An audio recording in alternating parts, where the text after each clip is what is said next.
You wake up tired, not the kind of tired that sleep fixes, a different kind, the kind that lives in your bones, the kind that's been there so long you've stopped noticing it, the way you stop noticing the hum of a refrigerator until someone else points it out. You're the one people call when things fall apart, the one who remembers birthdays, who checks in, who notices when someone's going quiet. You're the friend who listens for 2 hours and then apologizes for mentioning your own problems for 5 minutes. You're the coworker who stays late, the sibling who mediates, the partner who manages the emotional weather of the entire relationship. You know how to enter a room and immediately sense who needs what. You know how to adjust yourself, soften your voice, change your plans, rearrange your priorities. You've done it so many times, it doesn't even feel like a choice anymore. It's just what you do. It's just who you are. And somewhere underneath all of that, there's a question you've maybe never let yourself ask out loud. A question that feels dangerous, maybe even ungrateful. The question is this: who are you when you're not being useful to someone? If that question makes your chest tight, if you genuinely don't know the answer, if the very idea of not being needed feels like standing at the edge of a cliff, then this isn't just a video about a personality trait. This is about something that got built into you so early and so deep that you might not even recognize it as a pattern. You might just think it's who you are. But here's what I want you to understand.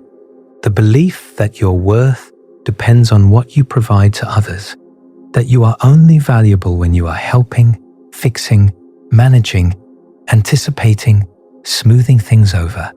That belief didn't come from nowhere. You weren't born with it. It was installed. And it was installed because at some point, probably very early, being useful was the safest thing you could be. This is about how that happens, what it costs, and whether it's possible to build a sense of self that doesn't depend on being needed. Let's start with something that might sound clinical, but is actually deeply personal. Psychologists have a term for what happens when a child takes on responsibilities that should belong to the adults in their life. They call it parentification. The term was first used by Salvador Minuchin in 1967, and it describes a kind of role reversal. The child becomes the caretaker. The parent, in some essential way, becomes the one being taken care of. There are two types. Instrumental parentification is when a child handles physical tasks, cooking meals, cleaning the house, managing money, caring for younger siblings. You might have been the one who made sure your little brother got to school on time, the one who figured out how to stretch the groceries when money was tight, the one who kept the household running while the adults in your life couldn't or wouldn't. Maybe you learned to cook dinner at 8 years old. Maybe you handled the bills because nobody else was going to. Maybe you raised your siblings while technically still being a child yourself. Emotional parentification is different and in many ways more damaging. This is when a child handles psychological tasks, being a parent's confidant, hearing things no child should hear about adult relationships, about money problems, about how hard everything is, mediating arguments between parents, managing a parent's mood, learning to read the subtle signs of whether today is a good day or a bad day, and adjusting your entire way of being accordingly, providing comfort that should be flowing the other direction. Maybe your mother told you about her marriage problems. Maybe your father leaned on you after the divorce, like you were his therapist. Maybe you became the person who kept the peace, who smoothed things over, who made sure nobody got too upset. Maybe you learned to monitor the emotional temperature of every room you entered, because your survival depended on knowing when things were about to go wrong. Both types teach the same lesson, but emotional parentification, research consistently shows, does the deeper damage because it's invisible. There's no bruise. There's no obvious neglect. From the outside, the family might look functional, even loving. The child might look mature, responsible, impressive. Adults might comment on how helpful they are, how grown up, how you can really count on them. But inside that family, something else is happening. A child is learning something that will shape the rest of their life. They're learning that their feelings don't matter as much as other people's feelings. They're learning that their job is to attune to others, not to be attuned to. They're learning that love is not something you receive for existing. Love is something you earn by being useful. Gregory Jerkovic, whose 1997 book Lost Childhoods remains the foundational text on this subject, described how parentified children develop what he called a false ego. It's an internal structure built to manage an impossible situation. The child learns that the only way to get any sense of security, any sense of connection, is through caregiving, not through expressing their own needs, not through being a child, through being helpful. Jerkovic's research found that these children carry a specific internal message into adulthood. The message is, I am only important when I am serving others. That message becomes the organizing principle of their entire psychology. It shapes their relationships, their career choices, their sense of self. It determines what feels safe and what feels dangerous. It runs in the background of every interaction, constantly calculating, am I being useful enough? Am I earning my place? Lisa Hooper, a researcher who has spent years studying parentification, conducted a meta-analysis in 2011 that found statistically significant links between parentification and depression, anxiety, eating disorders, personality disorders, and substance use. The connection to emotional parentification was particularly strong. Children who served as their parents' emotional caretakers showed consistently worse outcomes than those who simply had extra chores. And here's what makes this so insidious. The parentified child often looks like they're thriving. They're mature for their age, responsible, capable. They get good grades, not because anyone is helping them with homework, but because they've learned to manage everything themselves. Adults praise them. Teachers notice them. Other parents wish their kids were more like them. They might be held up as the success story of the family, the one who has it together, the one everyone can rely on. But underneath that competence is a child who has learned to abandon themselves, a child who has figured out that their needs are a burden, that their emotions are inconvenient, that the safest version of themselves is the one that takes care of everyone else. They've learned to read a room before they fully learn to read. They've learned to manage adult emotions before they've learned to manage their own. They've become hyper-vigilant, constantly scanning for what others need, because missing a cue could mean losing connection, and losing connection feels like death. And that child grows up. They become an adult. They leave home, maybe. They build a career, relationships, a life, but the pattern doesn't go away. It just finds new contexts to express itself. The boss who needs someone to stay late. The friend who always has a crisis. The partner who takes without giving. The pattern recognizes these situations. It knows what to do. It steps up again and again because that's what it was built for. The exhaustion you feel isn't because you give too much. It's because you learned that you have no right to receive. But parentification doesn't happen in a vacuum.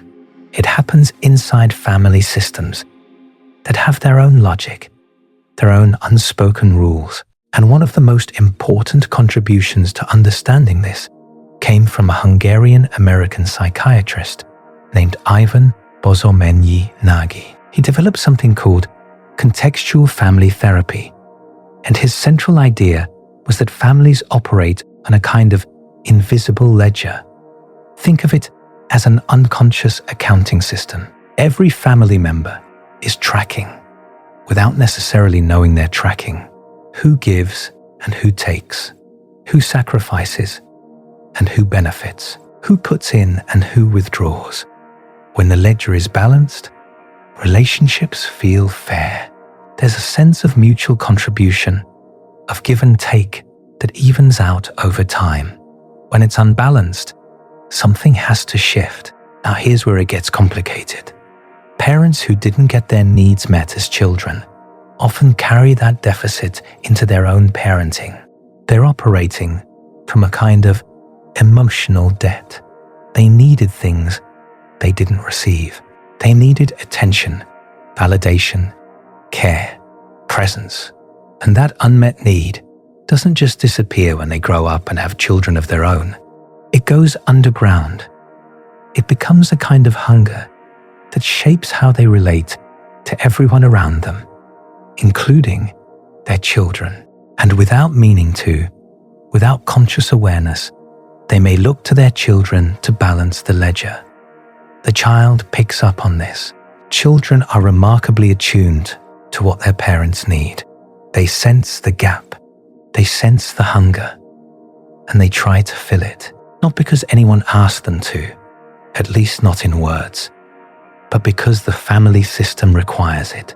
Because the alternative, leaving the parents' needs unmet, feels too dangerous. Bozomenyi-Nagy called these invisible loyalties. The child becomes loyal to the parents' unmet needs. They sacrifice their own development to pay a debt they didn't incur. They give up their childhood to heal a wound that isn't theirs. And because this happens so early, because it becomes the foundation of how they relate to others, they don't experience it as sacrifice. They experience it as love. This is one of the cruelest things about this pattern. The child genuinely believes they're being good. They believe that their worth comes from their capacity to give. And in a sense, they're right. Within that family system, their worth does come from giving. That's the deal they were offered, even though no one ever stated it explicitly. The problem is, it's not a deal any child should have had to make. And it's a deal that will cost them for the rest of their lives if they don't eventually renegotiate it. Murray Bowen, another foundational figure in family systems theory, developed a concept he called differentiation of self. This refers to the ability to maintain your own sense of identity while staying connected to others. People with high differentiation can be close to family members without losing themselves. They can have their own thoughts, feelings, and values, even when those differ from the people around them. They don't need others to agree with them to feel okay. People with low differentiation, on the other hand, have trouble separating their own emotions from the emotions of others. They might absorb other people's anxiety. They might sacrifice their own needs to maintain harmony. They might not even know what they think or feel, apart from what others think or feel. Bowen observed that differentiation tends to run in families. Parents with low differentiation raise children with low differentiation. The family system perpetuates itself, and children who are parentified almost always show signs of poor differentiation. They've been trained since childhood to merge with others' needs, to put themselves aside, to define themselves through their usefulness to the family system. Carl Rogers understood this mechanism from a different angle. Rogers was one of the most influential psychologists of the 20th century, the founder of person-centered therapy, and he built his entire approach around a deceptively simple idea. People need unconditional positive regard to thrive. Unconditional positive regard means being valued not for what you do, but for who you are. Being loved without conditions, being accepted in your entirety, including the parts that are messy, difficult, needy, imperfect. Rogers believed that when children receive this kind of acceptance, they develop a healthy sense of self. They learn to trust their own experience. They grow up believing that they matter, not because of their achievements or their usefulness, but because they exist. But what happens when positive regard is conditional? When approval comes only when you meet certain expectations? When love is withdrawn, even subtly, even temporarily? When you fail to be helpful, compliant, easy? When you can feel the temperature in the room drop because you expressed a need, had an emotion, or simply weren't useful enough in that moment? Rogers said that children in this situation develop what he calls conditions of worth. They internalize the message that they're only acceptable when they behave in certain ways. They learn the rules. Be helpful and you'll be loved. Be quiet about your needs and you'll be safe. Don't cause problems. Don't ask for too much. Don't be a burden.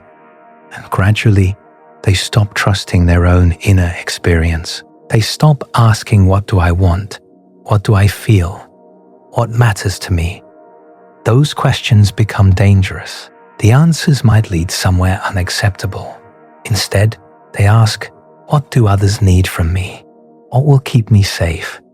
What version of myself is acceptable here? They develop what Rogers called an external locus of evaluation. They look outside themselves to determine their worth, because looking inside feels too risky. Rogers wrote about this in 1959, and his insight has been confirmed by decades of research since. When parents make their affection conditional, children don't feel loved for who they are. They feel loved for what they provide. And that gap between being loved and being useful becomes the fault line along which their entire sense of self develops. Recent research has made this even more specific. Avi Asor at Ben-Gurion University has studied parental conditional regard extensively. His research shows that children who experience it develop what psychologists call introjected motivation. That means they take in values and behaviors, not because they genuinely believe in them, but because failing to do so produces shame, guilt, or fear of rejection. This is different from healthy internalization. When you healthily internalize a value, it becomes part of you. It feels authentic. You follow it because it aligns with who you are. When you introject a value, you carry it inside you like a foreign object. You follow it, but it doesn't feel like yours. It feels like a demand, a threat, a condition you must meet or else.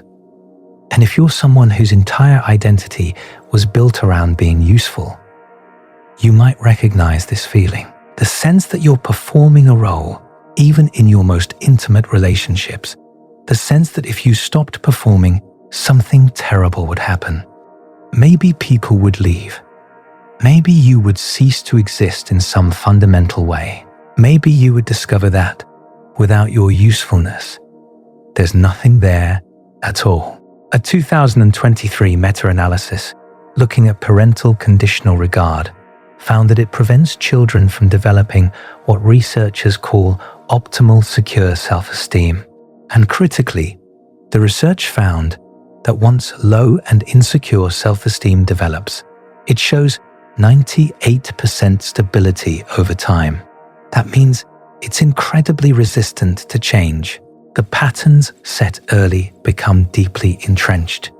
The internal working model, once installed, runs automatically for decades. The attachment research tells the same story from yet another angle. John Bowlby, the British psychiatrist who founded attachment theory in the 1950s and 60s, proposed that our earliest relationships create what he called internal working models. These are mental templates built through thousands of interactions with our primary caregivers that shape how we see ourselves and how we expect others to treat us. A child with a secure attachment learns that they are worthy of care. They learn that when they're distressed, someone will respond. They learn that their needs matter, that they can express them safely, that relationships are a source of comfort rather than anxiety. This becomes their internal working model. They carry it into every relationship they form throughout their life. They expect to be treated well, and they're more likely to choose relationships that confirm that expectation. But a child with an anxious attachment, which develops when caregiving is inconsistent or contingent on the child's behavior, learns something different. They learn that love is unreliable, that it might be withdrawn at any moment for reasons that aren't always clear, that they have to work for it, earn it, prove they deserve it. They become hyper-vigilant to signs of rejection. They cling, they accommodate, they do whatever it takes to maintain connection, because connection feels so precarious. Mary Ainsworth, who developed the Strange Situation Protocol for assessing attachment in infants, found that approximately 15% of children develop this anxious ambivalent attachment style. And these children grow into adults with intense needs for reassurance, deep fears of abandonment, and core beliefs that they are somehow unworthy of love. Research using neuroimaging has found that adults with anxious attachment show heightened activation in the amygdala and anterior cingulate cortex when facing potential rejection. Their brains are literally wired for threat detection in relationships. Bowlby actually had a specific term for what happens when this pattern becomes extreme. He called it compulsive caregiving, and he saw it as a direct result of role reversal in childhood. When a parent, whether consciously or not, pressures a child to be their attachment figure, to provide the emotional security that should flow from parent to child, the child develops a compulsive need to take care of others. Not because they want to, not because it brings them joy, but because they've learned that this is the only way to stay connected. This is the price of admission to relationship. Bowlby said something striking about this. He said that the reversal of roles between child and parent, unless very temporary, is almost always not only a sign of pathology in the parent, but a cause of it in the child. That word, cause, is important. We're not talking about correlation here. We're not talking about vague tendencies or possibilities. We're talking about a direct line from childhood experience to adult struggle. The internal working model gets built in those early years, and then it runs, often invisibly, for decades. It shapes who you're attracted to. It shapes how you behave in relationships. It shapes what feels like love and what feels like danger. It shapes your entire experience of being a person in the world. Jeremy Holmes, a psychiatrist who has written extensively about attachment theory, summarized it this way. A securely attached child will store an internal working model of a responsive, loving, reliable caregiver, and of a self that is worthy of love and attention. Conversely, an insecurely attached child may view the world as a dangerous place in which other people are to be treated with great caution, and see himself as ineffective and unworthy of love. That internal working model, once formed, operates like an invisible filter. It determines what you notice and what you ignore. It shapes what you expect and what you accept. It creates self-fulfilling prophecies. If you believe you're only worthy when you're useful, you'll be drawn to relationships that confirm that belief. You'll overlook people who want to love you unconditionally because that kind of love doesn't fit the model. It doesn't feel right. It might even feel suspicious or boring. There's another piece to this puzzle, and it comes from trauma psychology. You've probably heard of the fight or flight response. the body's way of mobilizing you when you're in danger.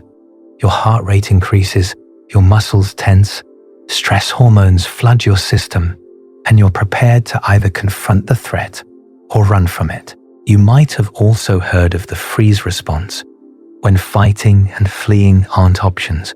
When you're trapped, the body shuts down. You go numb. You dissociate. You become very still. But there's a fourth response that didn't get much attention until relatively recently. Pete Walker, a psychotherapist who specializes in complex trauma and the author of Complex PTSD from Surviving to Thriving, named it the Fawn response. Fawning is what happens when a child figures out that fighting back makes things worse.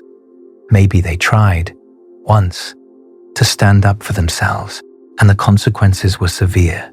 Maybe they learned through observation that resistance was futile or dangerous. Running away isn't possible. Where would a child go? They depend on their caregivers for survival, and shutting down doesn't provide enough safety. You still need your caregivers. You still need to maintain some kind of connection to get your basic needs met. What's left is appeasing, flattering, plating, becoming whatever the threatening person needs you to be, merging with their needs so completely that you disappear, giving up your own perspective, your own desires, your own self in order to stay safe. Walker wrote about this in 2003, and his description is worth sitting with. He said that fawn types learn to fawn their way into safety by becoming useful to a parent who would otherwise be dangerous or abandoning. They forfeit their boundaries. They forfeit their right to have preferences. They forfeit their right to say no. They delete the word no from their vocabulary entirely and never develop the language skills of healthy assertiveness. And this isn't weakness. This needs to be absolutely clear. This is strategy. This is intelligence. This is a child's nervous system figuring out, with remarkable speed and accuracy, what will keep them alive and connected. The problem is that strategies developed in childhood don't come with expiration dates. They don't automatically update when circumstances change. They keep running long after the original danger has passed. Walker connects this to codependency, which he sees not as a character flaw or a sign of weakness, but as a trauma response. The codependent adult isn't someone who loves too much or gives too much because they're foolish or desperate. They're someone who learned very early that their survival depended on reading other people's emotions and responding to them, on making themselves useful, on anticipating needs before they were even expressed, on never, ever asking for anything. Walker describes the fawn response in devastating detail. He talks about how fawn types avoid emotional investment and potential disappointment by barely showing themselves. They hide behind their helpful personas. They over-listen. They over-elicit.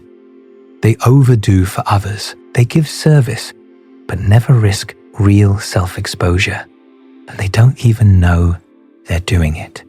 The pattern is so deeply set, so automatic, that it just feels like who they are.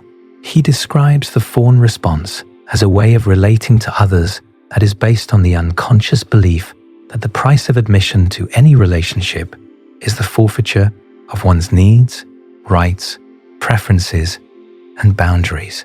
And when that belief was learned in childhood, it becomes invisible. It becomes the water you swim in. You don't question it because you don't even see it. The tragedy is that this often means they're never truly known by anyone. They have relationships, sometimes many relationships. They might be surrounded by people who would say they love them, but those people don't actually know them. They know the helper. They know the fixer. They know the persona. The real self with its own needs and fears and desires, remains hidden, sometimes even from the person themselves. Shelley Taylor, a psychologist at UCLA, provided some neurobiological context for this pattern through her research on what she called the tend and befriend response. Published in Psychological Review in 2000, her research found that under threat, particularly in females, the body releases oxytocin, which promotes nurturing behavior and social affiliation rather than fight or flight. This tend and befriend response may have evolved to protect offspring and strengthen social bonds in times of danger. But what happens when this adaptive response becomes the only response? What happens when tending and befriending becomes not a choice, but a compulsion, driven by fear rather than genuine care? The same neurobiological system that helps mothers protect their children can become hijacked by trauma, creating adults who tend and befriend frantically, constantly, because their nervous system never learned that any other response was safe. If any of this is resonating with you, I want you to notice what's happening in your body right now. Maybe there's a sense of recognition. Maybe something is loosening. Finally, someone is naming this thing you've lived but couldn't articulate. But maybe there's also resistance. Maybe part of you is saying, but I like helping people. I'm not codependent. I'm just a caring person. I'm just good at taking care of others. This is my gift. And that might be true. Caring about others is healthy. Wanting to help is human. The capacity for empathy, for attunement, for generosity. These are good things. The world needs people who notice when others are struggling and reach out. But there's a difference between giving from overflow and giving from emptiness. There's a difference between choosing to help and feeling like you have no choice. There's a difference between generosity and self-abandonment. The question isn't whether you help people. The question is what happens inside you when you can't. If the thought of being unable to help, being sick, being too tired, being unavailable, if that thought produces not just disappointment, but panic, if it triggers a deep sense of worthlessness, like you're failing at the only thing that makes you valuable, if the identity of helper is so fused with your sense of self that you can't separate them, can't imagine who you'd be without it, then we're not talking about generosity anymore. We're talking about survival. We're talking about identity. We're talking about a way of being that was installed in childhood and has been running your life ever since. Jennifer Crocker, a psychologist at Ohio State University, has spent her career studying exactly this phenomenon. She developed something called the contingencies of self-worth scale, which measures what domains people stake their sense of value on. Some people's self-worth depends on academic achievement. Some depends on their appearance. Some depends on approval from others. Some depends on competition, on being better than others. Some depends on family support, or on virtue, or on religious faith. What Crocker discovered is that it's not just whether your self-esteem is high or low that matters. It's what your self-esteem depends on, what it's contingent on. And when self-esteem is contingent on something external, when it rises and falls based on performance or approval or any outcome that isn't fully within your control, it creates a kind of psychological treadmill. Her research, published with Laura Park in Psychological Bulletin in 2004, documented the costs of pursuing self-esteem this way. Learning suffers because you avoid challenges that might reveal inadequacy. Why risk failing when your entire sense of worth is on the line? Relationships suffer because you prioritize self-protection over genuine connection. You can't be vulnerable. You can't be truly known because being truly known means risking rejection. Autonomy suffers because your decisions are driven by the need for validation rather than your actual values. You do what will make others approve, not what actually matters to you. Mental and physical health suffer because you're in a constant state of vigilance, monitoring how you're being perceived, calculating whether you're measuring up. People with contingent self-worth experience more anxiety, more depression, more emotional volatility. Their self-esteem is unstable. It swings wildly based on external feedback. A compliment can lift them up for hours. A perceived slight can devastate them for days. And they're always chasing, always trying to prove something, always one failure away from collapse. Michael Kernis introduced the related concept of self-esteem stability. He found that even people with high self-esteem, if that self-esteem is unstable, experience greater defensiveness, less self-acceptance, and a chronic tendency to prioritize self-esteem pursuit over other important goals. In other words, it's not enough to feel good about yourself. The feeling has to be stable, grounded in something that doesn't fluctuate based on your latest performance. Now think about what happens when someone's self-worth is contingent specifically on being useful. Every interaction becomes a performance review. Every relationship becomes a test. Did I help enough? Did they appreciate it? Am I earning my place here? Rest feels dangerous because rest means you're not producing value. Receiving help feels threatening because if someone is helping you, what are you contributing? The entire self-concept is balanced on a knife edge of continuous output. And then life intervenes, as it always does. You get sick. You lose a job. You burn out. You have a crisis of your own that you can't manage alone. You simply run out of capacity because you're human, and humans have limits, even the ones who've spent their whole lives pretending they don't. And suddenly, the foundation crumbles, not because something is wrong with you, but because the foundation was never solid in the first place. It was built on a condition that could be removed at any time. It was built on the premise that your worth depends on what you provide. And when you can no longer provide, the whole structure collapses. This is what researchers see in studies of retirement and role loss. People whose identity is heavily tied to their work, to their usefulness, to their contribution, experience the most difficult transitions when that role ends. They don't just lose a job, they lose themselves. The structure that told them who they were is gone, and there's nothing underneath it. Nothing they can point to and say, that's me. That's who I am, apart from what I do. Research on athletes shows the same pattern. When athletic identity is central to someone's sense of self, retirement from sport brings not just loss of activity, but loss of meaning, loss of purpose, sometimes depression, because the self was fused with the function. And when the function ends, the self doesn't know how to exist. The same pattern shows up in imposter syndrome, which psychologists Pauline Clance and Suzanne Imes first described in 1978.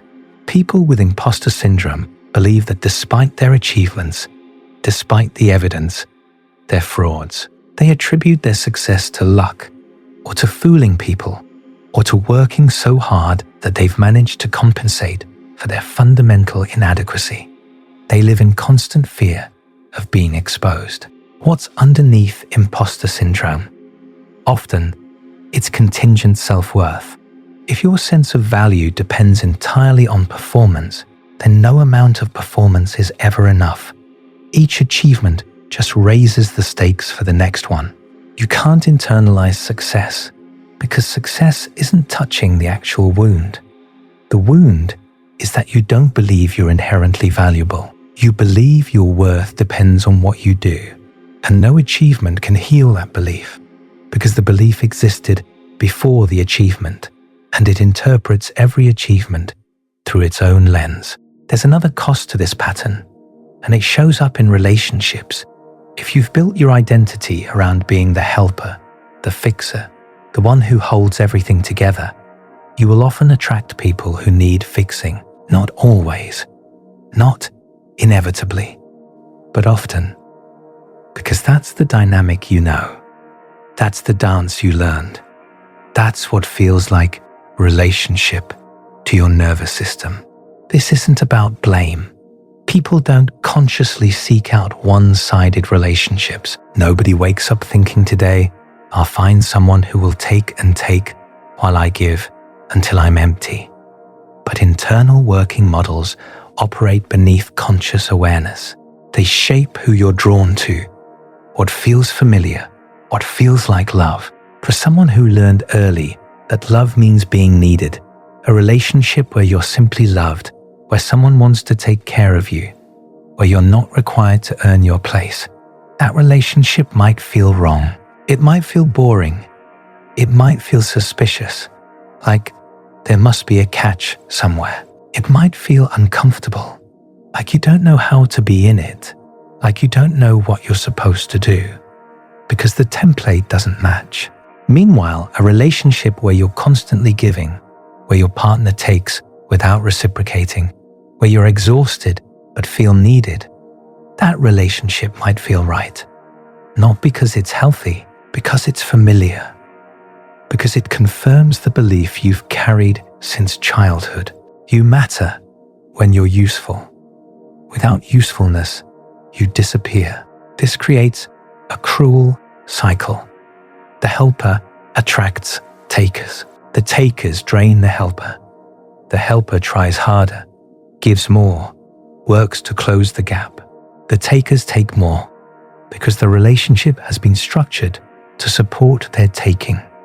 Eventually, the helper burns out and the relationship ends or continues in a state of chronic depletion and resentment. And then the helper wonders why they keep ending up in the same situation, why they can never find someone who just loves them, why their relationships always seem to turn out this way. The answer isn't that they're choosing wrong, or that they have bad luck, or that good partners don't exist.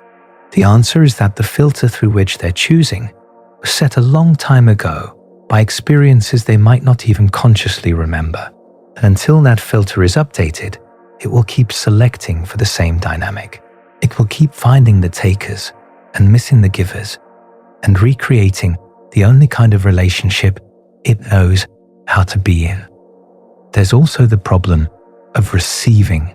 If your identity is built around giving, receiving becomes almost impossible. Not because you don't need things, you do. Everyone does. Humans are interdependent creatures. We need help, care, support, presence. But for the chronic helper, receiving feels like failure. Research by Xuan Zhao at Stanford shows that people systematically underestimate others' willingness to help. We assume we'll be rejected. We assume asking makes us look weak or incompetent or needy. We underestimate the satisfaction that giving provides to others. The way being asked for help actually makes people feel valued and trusted. But this is especially pronounced in chronic helpers. For them, asking for help isn't just uncomfortable. It's existentially threatening. It violates the fundamental architecture of their self-concept. Think about what happens when someone offers to help you. If you're operating from the identity of the useful one, that offer creates a problem. If they help you, what do you provide? If they give, where does that leave you? The whole relationship structure, in which your worth comes from what you contribute, is suddenly disrupted. The roles are reversed, and that reversal feels dangerous. So you deflect. You say, I'm fine. You say, I don't need anything. You insist, sometimes vehemently, that you've got it handled. You overfunction to prove you're not a burden. You might even feel angry at the offer, which doesn't make logical sense, but makes emotional sense. The offer threatens your identity. Of course, you'd push it away, and slowly, quietly, you become isolated in your exhaustion, surrounded by people, but unable to let them in. Because letting them in would mean admitting that you need something, and needing something means you failed at the only role you know how to play. The tragedy is that this often happens in caregiving relationships specifically. The people who give the most are often the worst at receiving care. The mother who does everything for her family but can't accept help with anything. The friend who shows up for every crisis but disappears when they're struggling. The therapist, the nurse, the social worker who pours into others all day and goes home empty with no one to refill them. Research has actually found that parentified individuals are overrepresented in helping professions. Gregory Jerkovic noted that psychotherapists show greater levels of parentification than physicists, engineers, art students, and social psychologists, sometimes by a ratio of 2 to 1. The helper identity doesn't just shape personal relationships, it shapes entire careers. People build their professional lives around the same pattern that shaped their childhood. Psychologists have a term for the exhaustion that comes from chronic helping. They call it compassion fatigue. It was first named by Carla Joynson in 1992, studying nurses, and later developed theoretically by Charles Figley. It describes a state of deep exhaustion, reduced empathy, negative coping, and sometimes symptoms that look a lot like PTSD that emerges from the sustained effort of caring for others without adequate recovery. Compassion fatigue was originally studied in professional helpers, but it applies just as much to anyone whose life has become organized around caring for others at the expense of themselves. The cost accumulates, the depletion deepens, and eventually something gives. The body keeps score. To borrow a phrase from trauma researcher Bessel van der Kolk, the nervous system tracks the accumulating cost of chronic self-abandonment, and eventually it expresses that cost in whatever way it can. Chronic illness, autoimmune disorders, anxiety that won't let up, depression that settles in like fog, a collapse that seems sudden but was building for years.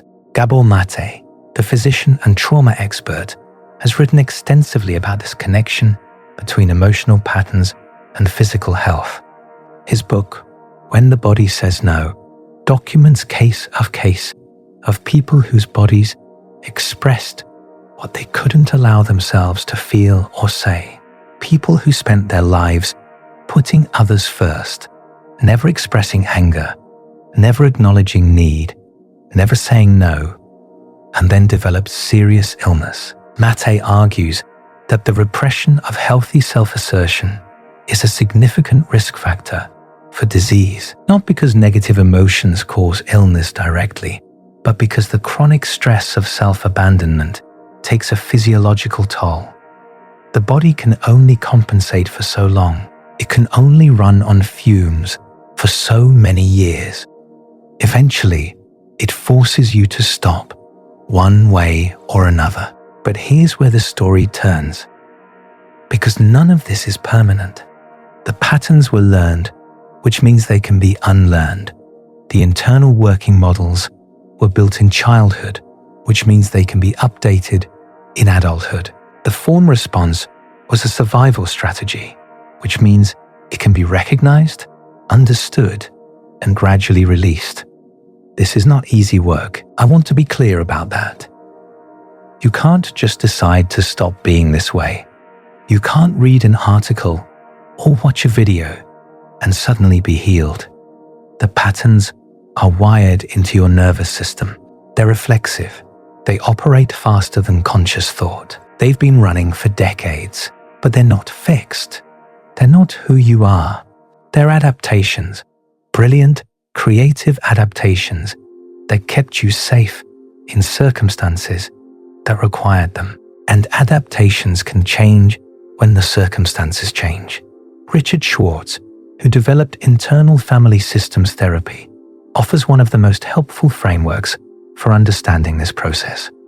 IFS proposes that the psyche is made up of different parts, not in a pathological dissociative sense, but in the normal sense that we all have different aspects of ourselves, parts that want different things, parts that have different perspectives, parts that developed at different times to handle different challenges.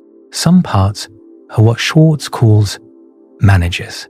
They try to control things, prevent problems before they happen, keep you safe through vigilance and effort. Other parts are firefighters. They react to pain by doing whatever it takes to make the pain stop, even if those things are destructive in the long run. And other parts are exiles. These are the wounded parts, the parts that hold the pain from the past, the parts that the managers and firefighters are working so hard to protect you from feeling. The helper identity, in IFS terms, is a protective part, probably a manager. It developed for a reason. It kept you connected to caregivers who might otherwise have been unavailable. It earned you a place in a family system that didn't have room for your needs. It solved a problem that you, as a child, genuinely faced. It's not your enemy. It's not a flaw in your character. It's a part of you that's been working overtime for decades, trying to do a job that no longer needs to be done in the same way. It's tired. It's also scared because it doesn't know what will happen if it stops. It doesn't know that you're an adult now, that you have resources you didn't have then, that you can survive without being useful every second of every day.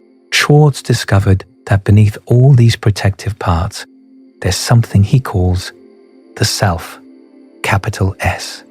It's characterized by what he calls the 8 C's: curiosity, calm, clarity, compassion, confidence, creativity, courage, and connectedness.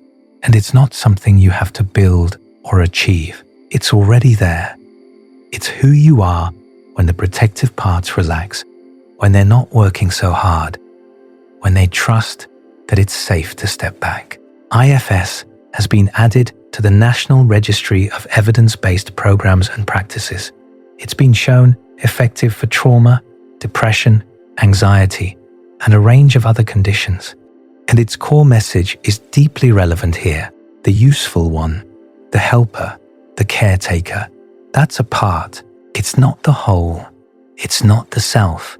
And when that part is allowed to rest, when it's appreciated for what it's done, but released from the burden of running your entire life, something else emerges, something that was there all along, underneath the adaptations. Pete Walker, whose work on the Fawn response I mentioned earlier, outlines a similar process of recovery in his writing on complex PTSD. He talks about shrinking the inner critic, that voice inside that constantly demands perfection and usefulness, that tells you you're not doing enough, not being enough, not earning your place. The inner critic in Walker's framework is internalized contempt. It's what happens when a child absorbs the message that they're not good enough as they are. Recovery involves learning to recognize the critic as a voice, not as truth. Learning to talk back to it. Learning to protect yourself from it the way a good parent would protect a child from a bully. Walker also talks about managing emotional flashbacks. These are moments when old feelings hijack the present. You might be in a perfectly safe situation, but something triggers the old pattern, and suddenly you feel like you're back in childhood. Small, helpless, desperate to be useful, terrified of abandonment. Learning to recognize these as flashbacks rather than as accurate assessments of current reality is crucial to the healing process. And he talks about reparenting yourself. This might sound abstract, but it's actually quite practical.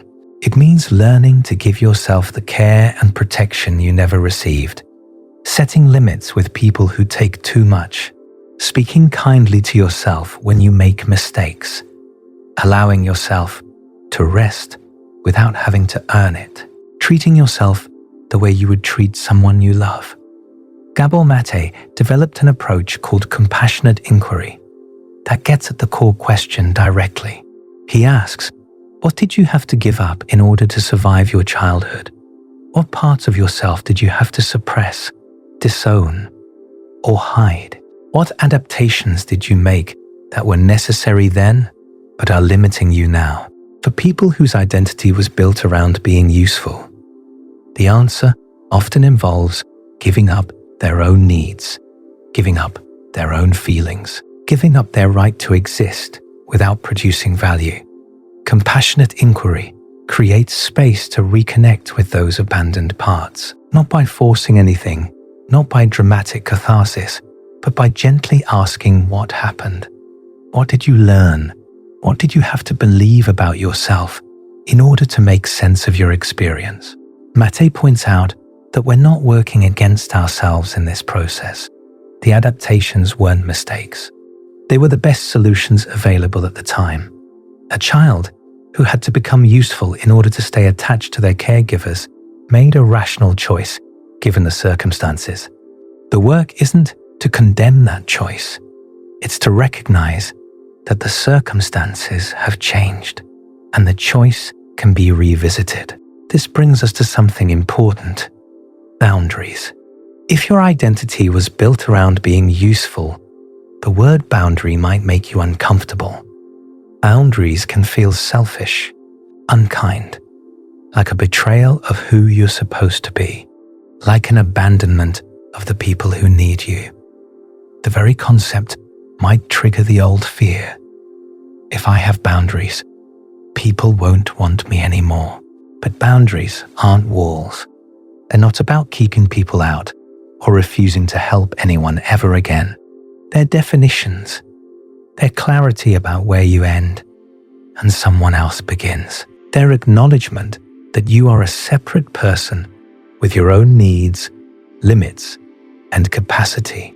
Nedra Glover Torwab, author of Set Boundaries, Find Peace, puts it simply: a lack of boundaries invites a lack of respect. When you have no limits on what you'll give, people will take without limit, not because they're bad people necessarily, but because you've taught them that your needs don't exist.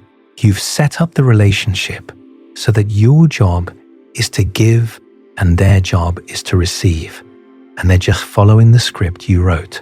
Learning to set boundaries means rewriting that script. It means tolerating the discomfort of disappointing people. It means sitting with the anxiety that says if I don't say yes, they'll leave. It means saying no and then not immediately apologizing or explaining or trying to make it okay. It means discovering, often to your surprise, that relationships can survive your no, that some relationships even improve when you stop overfunctioning, because now there's room for genuine reciprocity. But I don't want to make this sound easy. For someone whose survival once depended on having no boundaries, learning to have them can feel terrifying. The nervous system will sound alarms. Every part of you that learned to stay safe by accommodating will protest. The inner critic will attack. Old patterns will reassert themselves. You'll set a boundary and then feel so guilty you'll take it back. This is normal. This is part of the process. This is why the work often requires support. A good therapist can provide what's called a corrective emotional experience. They can be a relationship in which you're valued for who you are, not what you provide. They can help you notice when old patterns are running and experiment with new responses in a safe environment. They can be a secure base from which to explore the unfamiliar territory of not being useful. Schema therapy, developed by Jeffrey Young, specifically works with what he calls the self-sacrifice schema, which describes people who focus excessively on meeting the needs of others at the expense of their own gratification. The therapy involves identifying where the schema came from, recognizing how it operates in the present, and gradually developing a healthier relationship with your own needs. But whether you work with a therapist or not, the process involves developing what Carl Rogers called unconditional self-regard. It means learning to value yourself not because of what you do, but because you exist. Not because you earned it, but because it's your birthright. This is harder than it sounds. The conditions of worth were installed early and deep. The belief that you have to earn your place is lodged in your nervous system, your internal working model, your very sense of who you are. But it's also just a belief. It feels like reality, like simple truth about how the world works. But it's actually a conclusion you drew from limited evidence in a situation you had no control over, when you were too young to know there were other options. You can update the conclusion now, not through willpower or positive thinking or affirmations, but through experience, through moments when you're valued for who you are, through relationships where you can rest, through the slow accumulation of evidence that contradicts the old belief. Edward Deci and Richard Ryan, who developed self-determination theory, found that genuine, stable self-esteem comes from the satisfaction of three basic psychological needs: autonomy, competence, and relatedness. Not from external validation, not from performance, from the intrinsic satisfaction of living in alignment with your own values, developing your own capacities, and connecting authentically with others. When you live to be useful, you sacrifice autonomy because your choices are driven by others' needs rather than your own. You may achieve competence, but it's always in service of someone else's goals, never quite your own. And your relatedness is conditional, based on what you provide rather than who you are. The path forward involves reclaiming all three, making choices because you want to, not because you should. Developing yourself in directions that matter to you, not just directions that make you more useful.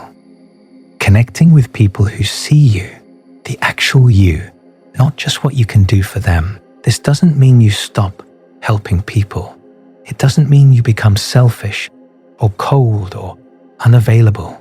It means you help from a different place, from overflow rather than emptiness, from choice rather than compulsion, from a self that exists independent of usefulness. I want to return now to where we started, the question that might have made your chest tight. Who are you when you're not being useful to someone? If you've stayed with me this long, maybe you're starting to glimpse an answer, or at least starting to understand why the question is so hard. You are more than what you provide. You always have been, but you learned very early that your value was conditional, that love had to be earned, that your needs were less important than everyone else's needs, and you built an entire identity around that lesson, an identity that has been running your life, exhausting you, isolating you, keeping you from the very connection you've been working so hard to maintain. That identity isn't you. It's a part of you, a part that developed for good reasons, that kept you safe, that did its job remarkably well under impossible circumstances. But it's not the whole, and it's tired. It's been carrying a weight it was never meant to carry for years and years and years. The work ahead isn't about destroying that identity. It's about letting it rest. It's about thanking it for what it did and releasing it from having to do it forever. It's about discovering that there's something underneath it, something that was there before the conditions were installed, something that doesn't need to earn its existence. That something is you, not the helper, not the fixer, not the one who holds it all together, just you, curious and scared and hopeful and tired, worthy of love not because of what you do, but because you're here, because you exist, because that's enough. This isn't an ending. Watching a video doesn't heal decades of conditioning, but it might be a beginning, the beginning of a different kind of life, one where you get to discover who you actually are, apart from your usefulness, one where relationships are reciprocal, not transactional, one where rest is allowed, need is acceptable, and your worth isn't up for negotiation. It won't happen overnight. The patterns are deep. The nervous system learns slowly. There will be days when you fall back into the old ways, when you give too much and resent it, when you can't say no, when you feel worthless because you weren't useful enough. That's okay. That's part of it. Healing isn't linear. It's not a straight line from broken to fixed. It's a spiral. You come back to the same places, but each time you're a little different, a little more aware, a little more compassionate with yourself. But the patterns aren't deeper than you are. They're adaptations, and you've already proven you can adapt. You adapted to circumstances that required you to become useful, to survive. You can adapt again to circumstances that allow you to simply be. The child who learned to survive by being useful did exactly what they needed to do. They were brilliant, actually, resourceful, resilient. They figured out the rules of an impossible game and played it well enough to make it through. They deserved better than they got. They deserved to be loved for existing. They deserved rest and play and the chance to be a child. They didn't get those things, and that's a grief worth honoring. But you're not that child anymore. You're the adult who grew from that child, and you get to give that child what they never received. You get to be the one who says, you don't have to earn your place with me. You get to be the parent you needed. You get to let them rest. That's not selfishness. That's not abandoning the people who need you. That's becoming whole enough to actually show up for your life instead of just performing it. That's having something real to give instead of just the empty motions of helping. Your worth was never about being useful. It was always just about being. Maybe it's time to find out what that feels like.